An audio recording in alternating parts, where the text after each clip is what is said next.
Hi, I'm Eric, and I'm back with another video.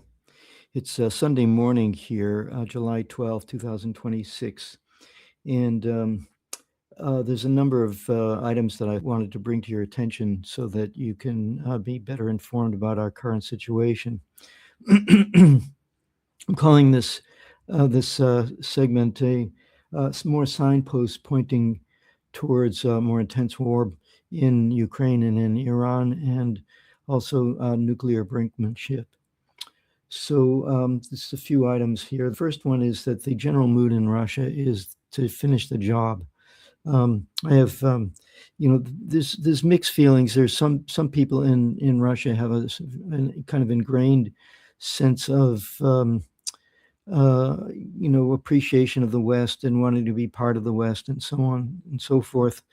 And also, and especially on the younger generation, they've been trained to. Some of them have been um, inculcated with the idea that Russia is a bad country and they're responsible for everything that's bad.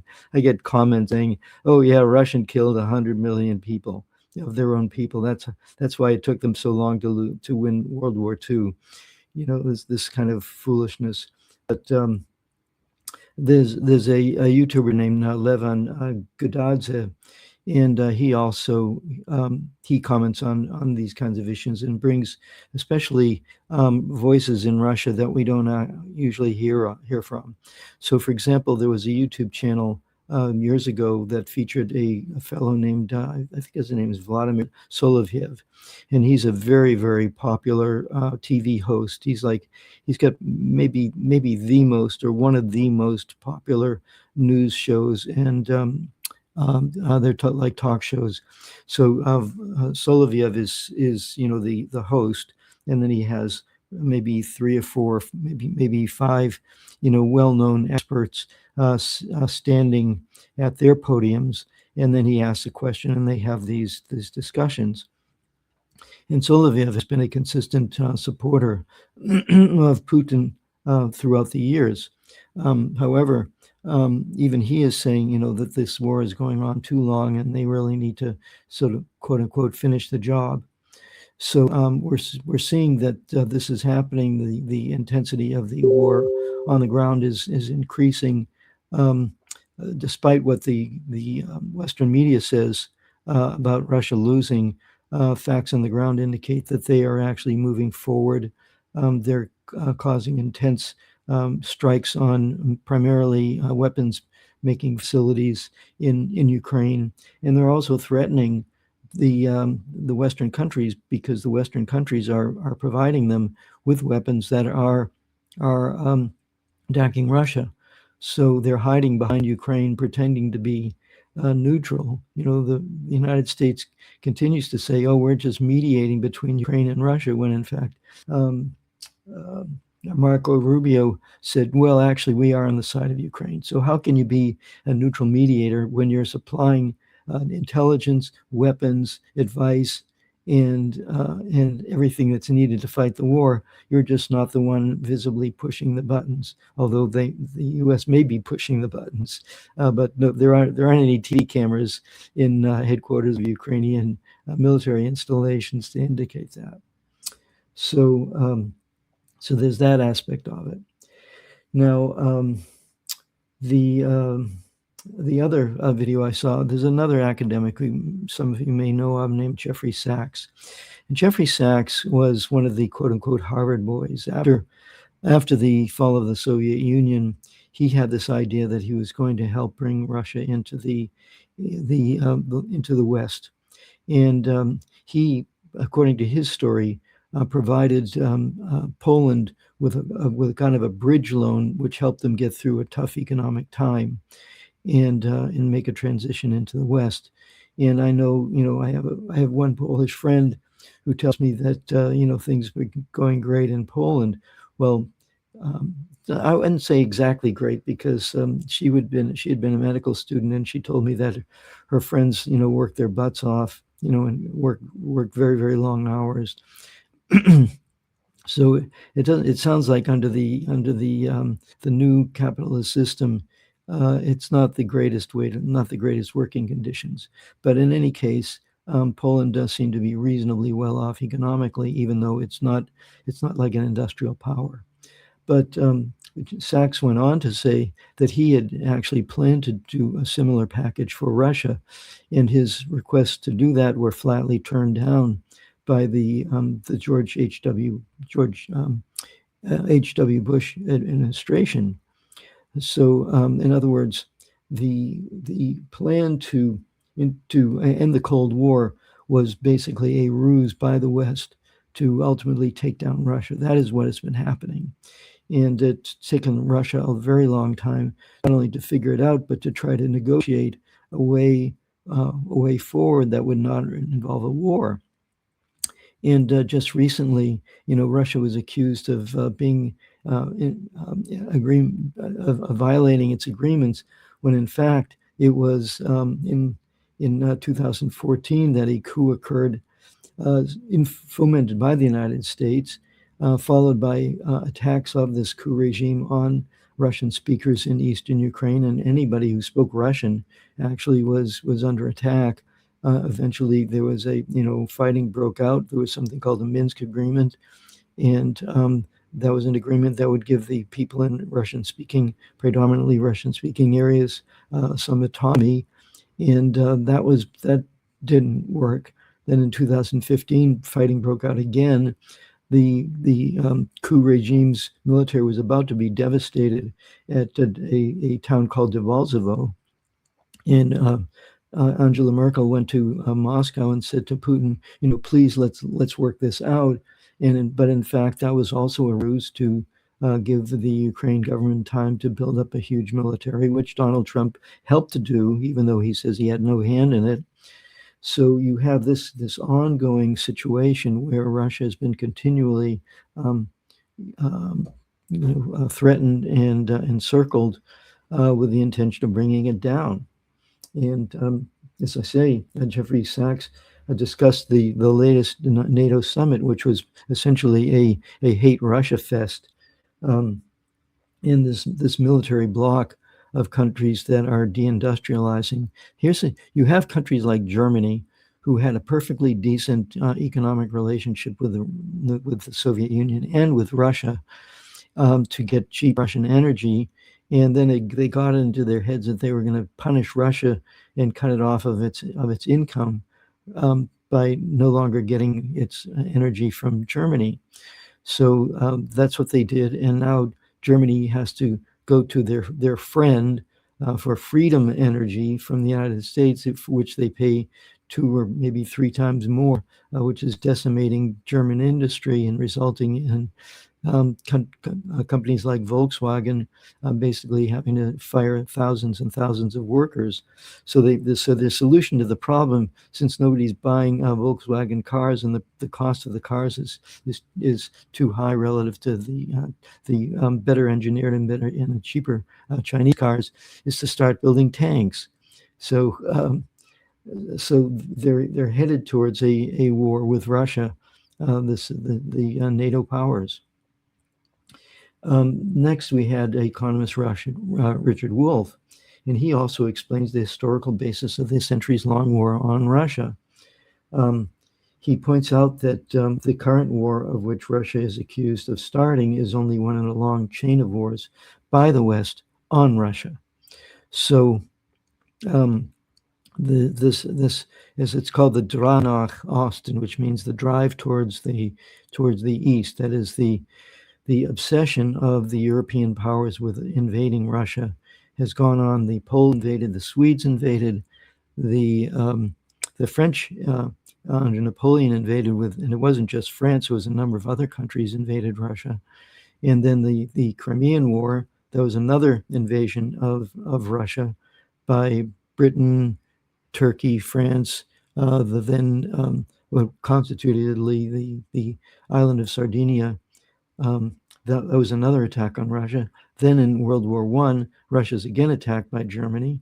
And then when the Russian Revolution takes place, Russia is then attacked by England, the United States, Japan, and several other countries. And the Soviet people fought that off. And then Hitler comes back that was around 1920, and then Hitler comes back 20 years later and kills 27 million people, along with his allies, Bulgaria, Hungary, Finland. There were a number of even Dutch fighters who were fighting on the side of Germany. So basically, the war has been a war against Russia for a very, very long time. And Russia has basically developed missile technology, both offensive and defensive, which is so far superior to Western technology that basically what the Russians are saying is, don't even think about invading us. We're not going to invade you. We're just going to send missiles and destroy all of your countries once and for all. That's the narrative that is actually going on, the discussion that's going on on the European and the Western side, and also on the side of Russia. Now, just to reiterate this, there's another excellent commentator named Brian Berletic. I've been following Brian Berletic for years before he had a YouTube channel. He has a channel called The New Atlas. And he was talking about the fact that the West has been completely complicit in all these attacks on Russia, which I just referred to earlier. So the United States, for example, Starlink is absolutely critical to the Ukrainian military in finding and targeting Russian targets. So Starlink is complicit. Germany actively talks about sending missiles to Ukraine. There's Flamingos, which are apparently a kind of a British product, but which has been rebranded. It's kind of like a generic form of a Storm Shadow, that sort of thing. And so the Western countries are completely complicit in this war. This is not a Ukraine war against Russia or Russia against Ukraine. This is a war of the West against Russia. So we got to be clear about that.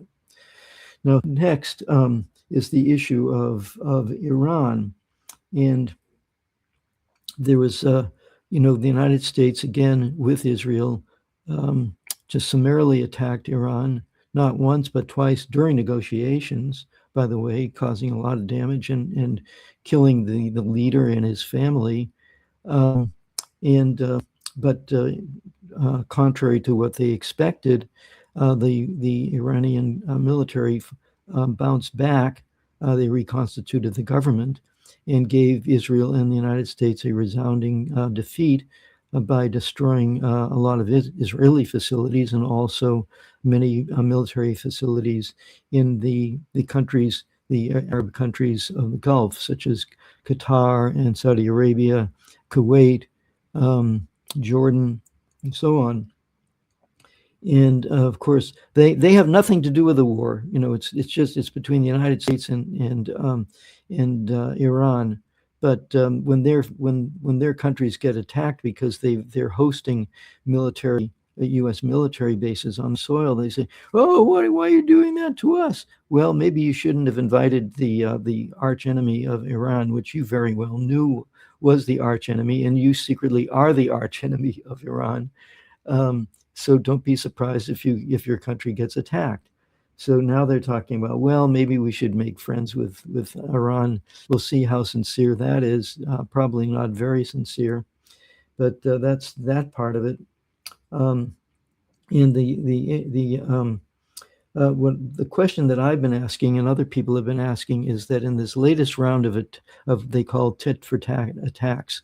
So we have this memorandum of understanding or misunderstanding, and this memorandum is being violated automatically because the Israelis absolutely refuse to stop attacking Lebanon, and that's the first item. And also, the United States has been secretly egging on ships to go through the Strait of Hormuz, which it's not supposed to do. Iran has sole right to determine how ships will go through. And when Iran attacked those ships because they were violating the rules of this agreement, Trump says, "Oh, you're violating the rules." Well, no, you're the one who sent the ships in in violation of the agreement in the first place. So this kind of double game of blaming Iran for the attacks that the United States actually instigates. But the question that I have is that although it is true that there's been these kind of tit for tat attacks between the United States attacking Iranian bases, not just military bases, but schools with schoolgirls in them. But Israel has been continuing to attack Lebanon, and Iran has not attacked Israel anymore, from what I've heard. So the question arises, what's that about? And Israel seems to be getting off, without recent military attacks against Israeli installations, even though they are violating the agreement, the memorandum not to attack Lebanon. Of course, the Israelis say we have nothing to do with that, but the United States supplies them with the weapons and the intelligence, and in fact, there's a law going through Congress right now which will entangle the United States military with the Israeli military, which is, when George Washington was talking about no entangling alliances, he was talking about, no, we should not have the Israeli military deeply embedded in the United States military, and we should not have the United States military deeply embedded with the Israeli military. It's one military. So this is, again, it's a huge risk of causing more and more trouble, because you have this genocidal state with a mentality that is just they're completely international outlaws, and they get away with it. The most recent example of this was Ro Khanna, who's a congressperson from the United States. He visited the West Bank, and he was harassed with U.S.-made machine guns by Israeli settlers, who were then backed up by Israeli military. And Ro Khanna is rightly saying, why are we funding these thugs to threaten my life as a U.S. congressperson? So this is the kind of madness that is going on. And finally, in Iran, if you saw any of the videos of the massive funeral processions, which are essentially demonstrations in favor of the government, and opposing the attacks of the United States and Israel, there were many signs saying to assassinate or to kill. It says, "We will kill Trump." So Trump, and that's for the murder of their beloved leader, whose funeral they're attending. So Trump just put out a tweet where he vows to send 1,000 missiles to. These are like. He called them locked and loaded, so that if he is assassinated, the 1,000 missiles will automatically go and destroy Iran. And he says, don't even think about it. And these were signs of people at the funeral processions. But now there's a video which just comes out where the new son Khamenei, Mojtaba, says, yes, we are going to seek revenge. You killed our leader, and you're not going to get away with it. So this is the situation that we're in, and it's very, it's just, I'm here in a peaceful country that has nothing to do with these wars, fortunately. I did note that the Thailand did send a high-ranking government representative. They were one of the 100 countries that did support this funeral. So it was good to see that Thailand is supporting Iran in this situation. So I think I'll call it a close to this discussion. Again, thanks for listening to my channel. This is a kind of a brief update of some of these items that there are other channels that may go into it in far more detail, but this is kind of a short and sweet summary of some of the most important things that are happening right now. So again, thanks for supporting my channel. Be sure to give it a like, a share, discuss it with your friends, and you can go to my Substack and check out my store, which I sell my information billboard T-shirts, or you can subscribe to Substack, or you can send a donation to PayPal, or to buy me a coffee. So thanks again for listening, and I will talk with you soon.